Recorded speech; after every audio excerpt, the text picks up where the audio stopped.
Bonjour.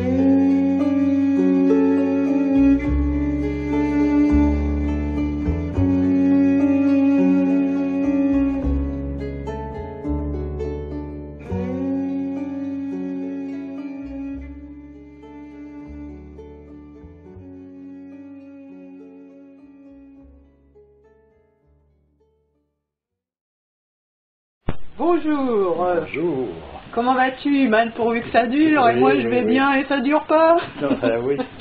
Dis-moi alors, j'aimerais que tu commentes la dernière audio que j'ai faite, la drame existentiel. S'il te plaît. Qu'est-ce qu'il faut que je dise là? Hein? Qu'est-ce qu'il faut que je dise? Enfin, je sais pas ce que Oui, tu penses. je comprends tout à fait. Je te connais, donc je vois bien, très bien ce que tu racontes. C'est bien dit tout ça. Il y a deux, trois choses, je dirais, quand tu dis qu'on peut oublier les grands drames, etc., on peut passer par-dessus. C'est pas vrai, ils se manifestent pas toujours, mais c'est ce qui mine finalement l'ensemble de l'humanité. Parce que c'est les champs vibratoires qui se dégagent de tous ces grands drames qui viennent mettre l'état dans lequel se trouve l'homme actuel. Voilà déjà, il y a ça. Il y aurait ça, et puis après l'histoire du retournement, le retournement lui-même n'exclut pas la souffrance en aucun cas. Le retournement, c'est simplement un changement de perspective. C'est-à-dire que les choses sont vues depuis, on pourrait dire, on peut imaginer ça vu par un autre bout, voilà. Tu veux dire on continue d'exister, on continue de vivre. L'histoire, c'est que ça n'a plus la même signification, ni les événements, il n'y a plus rien qui a la même signification, voilà, c'est tout. Ou plutôt, ça prend une signification alors que ça n'en avait pas, ou que ça rentrait uniquement dans des choses ressenties, c'est-à-dire on ressent les choses, on les vit avec un certain sentiment, etc. Alors que quand le retournement s'opère, on est en face de la réalité tout simplement, puis on est nous-mêmes cette réalité. Tu veux dire que pour éviter ces conséquences vibratoires néfastes qui se dégagent de tous nos drames vécus au quotidien, et des grands drames d'ailleurs, mais là je parlais des drames au quotidien de l'homme durant son existence, il faudrait transformer le plomb de nos épreuves et de nos drames en or, en but ultime, en or. C'est pas tout à fait ça, mais enfin, disons que de toute façon, ce qu'on appelle un drame, on vit les choses d'une certaine manière par rapport à l'état dans lequel on se trouve soi-même. Voilà. Et là, à travers une audio comme ça, qu'est-ce que tu pourrais dire de l'état dans lequel je me trouve pour écrire ou pour dire des choses comme ça? Bon, je te dis, c'est toujours mu par un mouvement de nostalgie qui est que tu peux reporter sur un événement ou un autre, mais qui en fait est une nostalgie profonde qui se retrouve actuellement dans tout homme. C'est toujours cette nostalgie du paradis perdu qui vient donner le ton. Voilà. C'est ça. On n'a pas tort d'être nostalgique, non? C'est pas une histoire de tort ou de raison, mais simplement c'est un point de vue qui a la valeur qu'il a. Est-ce que c'est un frein pour notre évolution personnelle? Ça peut être un frein, c'est-à-dire qu'à un moment donné, on peut s'apercevoir qu'on tourne en rond dans quelque chose, donc ça peut nous donner l'idée d'essayer de s'en dégager. Voilà. Ça peut être un moteur. Oui, il faut passer par tous les... On est obligé de passer par tout ce que le destin nous a réservé. Voilà, en parlant de destin, je crois qu'il y a un auditeur qui ne partageait pas mon point de vue sur le destin. Je conçois. En disant que les choses n'étaient pas aussi figées que ce que tu semblais me dire, quoi. Voilà, oui. Ouais, je suis... C'est pas... Ce qu'il faut savoir, c'est que ce n'est pas mon point de vue sur le destin. C'est tout simplement dans toutes les traditions, Le destin est exprimé, moi je l'exprime peut-être pas avec... c'est peut-être voilà, la façon dont je l'exprime qui peut être à revoir. Non, mais moi je trouve que ça va très bien. Oui, non, mais je pense parce que c'est une chose qui n'est pas un point de vue personnel, c'est l'expression même de toutes les traditions. Ce qui veut dire que le destin, il est non, c'est pas qu'il soit figé, mais c'est inéluctable dans le sens, comme je l'ai déjà dit, tous les sages de l'univers, hein, depuis que le monde est monde, l'ont bien exprimé en disant à un moment donné que de parler de justice est encore trop sentimental. Il n'y a pas une virgule qui peut changer quoi que ce soit. On ne peut strictement rien changer à la destinée. C'est leurs paroles, ce n'est pas les miennes. Je les ai fait miennes parce que j'en suis arrivé à être d'accord avec ça. Voilà. Donc, je dois dire qu'il m'a fallu du temps. Mais je ne pouvais pas chercher à...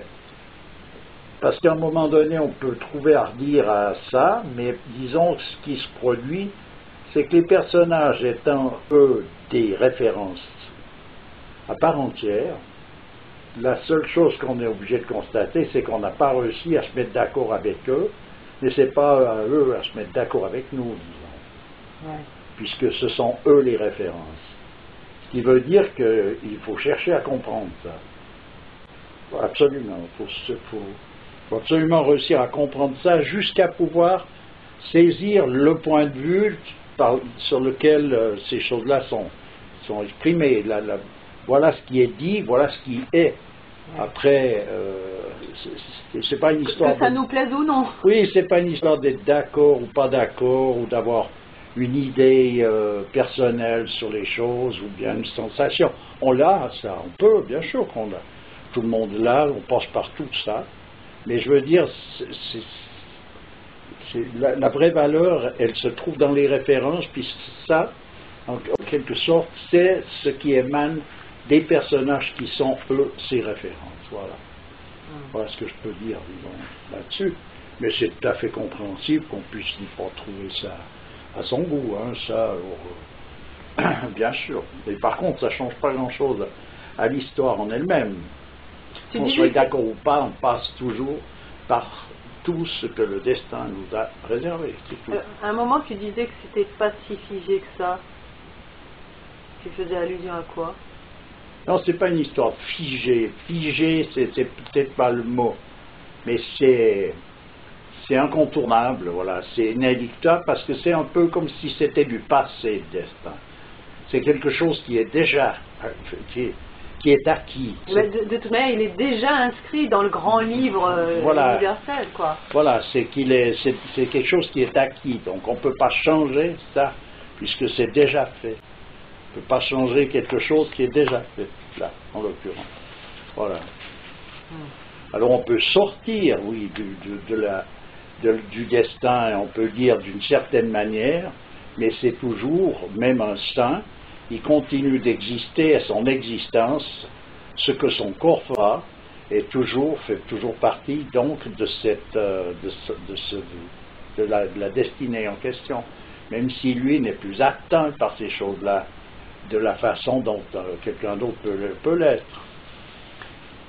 D'ailleurs, il n'y a qu'à voir la vie des grands personnages, disons, des personnages clés, la vie du prophète, la vie du Christ, la vie du Bouddha, il n'y a qu'à voir que tout a été fait selon on peut dire, un plan qui est... Il n'y a pas eu une virgule qui a changé quoi que ce soit, voilà, dans ce qu'ils ont vécu. C'est toujours les faits, hein, quand on a voulu assassiner Mohammed à plusieurs reprises, il s'est retrouvé dans des situations, celle-ci, voilà, il y a tel personnage qui vient me sauver, lui il est là dans telle situation, il y passe.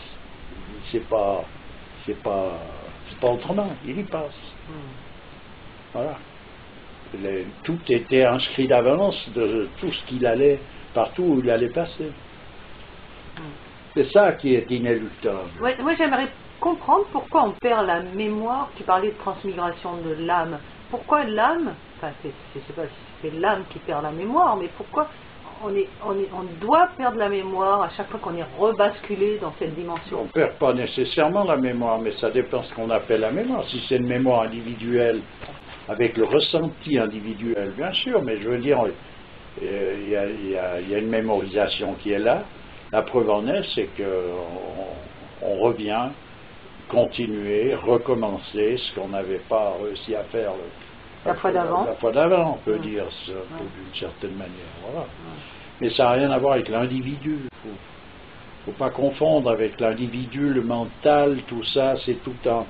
C'est quelque chose qui, à ce niveau-là, est totalement illusoire. Voilà. Donc finalement, on nous redonne plusieurs chances à chaque fois de pouvoir continuer sur cette évolution. Plusieurs chances, c'est encore une façon de parler, dans le sens qu'il y a, on pourrait dire que c'est comme il y a un parcours, il y a un point de départ, puis un point d'arrivée. Ah oui, d'accord, ça reste entre-temps, quoi. Alors on peut musarder le long du chemin, puis on peut prendre tout le temps, puis voilà. On peut perdre son temps, on pourrait dire. À présent, je l'ai perdu véritablement. Hein? Quoi?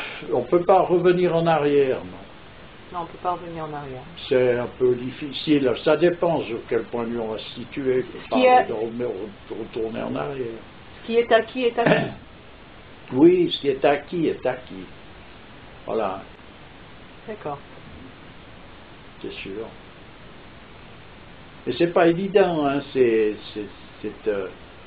Et c'est pas évident à exprimer, mais je dis les grands personnages l'ont exprimé. Moi, je fais que de faire le perroquet, hein, quand je dis tout ce que ce corpora est inscrit en lui à la naissance, c'est l'expression même des références. On ne peut pas, quoi qu'on fasse pour empêcher une chose d'arriver qui doit arriver, elle arrivera tout de même. Quoi qu'on fasse pour faire qu'une chose arrive qui ne doit pas arriver, elle n'arrivera pas. C'est l'expression de ces références. Je répète par cœur ce que eux ont dit et je l'ai fait mien. Ça, voilà. Tu l'as intégré. Je l'ai intégré. Voilà, moi, voilà mon point de vue. C'est mis en accord avec cette référence. Mais c'est pas mon point de vue. Personnel qui prévaut sur quoi que ce soit. C'est que j'ai accordé mon point de vue par rapport à cette référence. Parce que je ne vois pas comment on peut le voir autrement et le rendre intelligible. Il y a toujours un endroit où ça pêche, où c'est sans fin. On aurait pu faire ci, puis on aurait dû faire ça, puis il aurait fallu ça. On a toujours loupé quelque chose. Il y a toujours quelque chose qui nous échappe. Donc, je veux dire, c'est pas possible. Il n'y a pas de possibilité de le situer différemment. Voilà. Mais ça n'exclut en rien le fait de devoir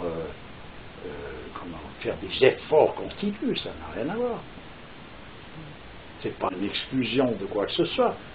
Que le destin soit inéluctable et que les choses soient écrites d'avance, ça ne signifie pas qu'on n'a rien à y faire, puisque justement, on a donc tout le temps de s'occuper de se mettre en accord avec la pensée de l'auteur, c'est-à-dire d'être plus près, d'essayer de s'approcher le plus possible de la volonté de Dieu, puisque de toute façon, on n'a pas à s'occuper d'un autre aspect qui de toute manière a déjà été inscrit. Ça nous laisse du temps libre. Ça nous laisse donc du temps libre. Ouais. Ce qui veut dire qu'on peut vaquer à toutes les occupations que le destin nous aura réservées en restant concentré en quelque sorte sur cette approche cette approche de la volonté de Dieu. Tu veux dire qu'on perd son temps avec tout un tas de considérations dont on ne devrait pas s'occuper, puisque de toute manière, ça ne nous concerne pas. Oui, c'est un mélange, on fait un mélange après, on fait un méli-mélo, et on oublie en quelque sorte le rôle qu'on a à jouer. Voilà. Donc on perd son temps avec la culpabilité, on perd son temps avec... Oui, avec tout un tralala qui n'en finit plus. Alors que bon... Une vision arbitraire des choses. Voilà. Telle chose c'était faite, pourquoi? Il y a un moment donné, c'est pas comme ça que les choses vont. C'est pas comme ça que les choses vont. On se sent responsable de ci, on se sent responsable de là, alors que bon, bah, c'est le destin, les choses ont été voulues ainsi, Ouais. c'est pas nous qui l'avons décidé. Et puis c'est dans les faits, c'est parce qu'on en pense. Il faut toujours bien se rappeler, c'est parce qu'on pense d'un fait qui est le destin. C'est le fait en lui-même, Voilà. indépendamment de tout ce qu'on peut en penser. Voilà. Voilà, alors la pensée qu'on a à l'égard de ça, elle est justement la position que l'on a dans tout ça. Est-ce que c'est l'État? Oui, elle correspond à l'état dans lequel on se trouve. Alors là où il ne faut pas se louper, c'est... Il ne faut pas se louper, c'est de chercher à s'approcher le plus près possible de la pensée de l'auteur, et l'auteur, c'est donc Dieu. Ouais. Mais Voilà. donc de passer à côté de ça. C'est-à-dire que tous les efforts, si infime soit-il ou si grand soit-il, n'ont de sens que dans cette direction-là. Tout le restant, il n'y a pas d'effort à faire, puis de toute manière, on va y aller. C'est exprimé à travers, je ne sais pas si c'est un hadith ou si... Oui, je crois que c'est un hadith dans l'islam.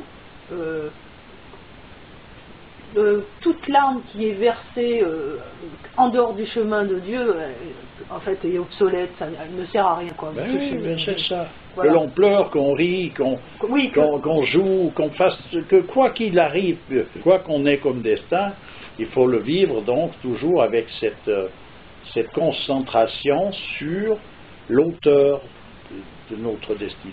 Sur l'essentiel. Oui, bien sûr. Et être concentré constamment sur la volonté de Dieu, voilà. Sur sa volonté, parce qu'il veut que tu fasses. De toute façon, tu le fais. Mais sur l'attitude que tu as dans ce que tu dois faire. Comment tu es, comment tu regardes, où tu regardes. Ouais. Voilà, c'est lui qu'il faut regarder. Sur la position que tu as par rapport à lui. Oui, c'est ça, de toute Voilà. façon, c'est pas autre chose. En fait, tout n'est que la position dans laquelle on se met par rapport au principe. Parce qu'il n'y a qu'à voir, oui, parce qu'il n'y a qu'à voir les personnages d'envergure. Par où est-ce qu'ils ont passé? J'entends à un moment donné, regarde Moïse, hein, on en a parlé récemment, quand il s'est retrouvé en face de cet autre bonhomme qui avait une connaissance, on en a parlé, je crois qu'on a fait un constat là-dessus. Moïse voulait le suivre et lui a dit, tu ne pourras pas me suivre. Et il a insisté, il a dit, au bout de 3 fois que tu me poses des questions sur mon comportement, on se sépare. Oui, je mettrai le lien. Voilà. Mais ça, voilà. Ça, c'est l'expression même. Un personnage de cette dimension-là, et ben voilà, il se retrouve qu'il juge donc des faits qui se sont produits, voilà, et voilà ce qui se passe. Et lui, pour lui, ça va pas parce que, ou bien ça va parce que, mais la réalité est tout autre. Oui, tout à fait. Oui, je comprends. Voilà. Même Moïse, il est tombé dans ce panneau-là. Oui, donc il y a un moment donné.